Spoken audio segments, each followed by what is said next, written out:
This is the Lone Crater YouTube. We hope this video helps. You start by opening Settings and tapping Wi-Fi. Select the network that shows the check mark. Once selected, tap the info icon to view details so you can see the current DNS entries and IP configuration. Make sure you know the device passcode, because you may need it to change network settings and have router access if DNS is enforced there. Now, scroll to DNS and tap Configure DNS to begin removing entries. You will choose Manual next. You switch to Manual so you can edit addresses directly. Tap Edit or the red minus next to each DNS entry you want to delete. Press Delete and confirm removal. Repeat until the unwanted servers are gone.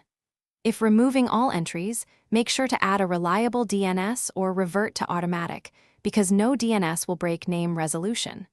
Once the list looks correct, tap Save. This applies the new DNS immediately and starts using the remaining servers for name lookups.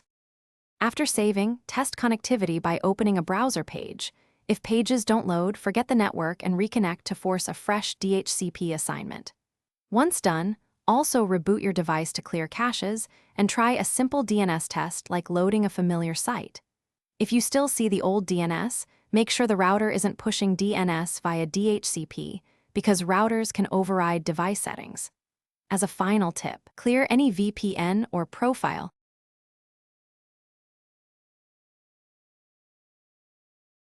Thanks for watching. Consider subscribing if we helped you.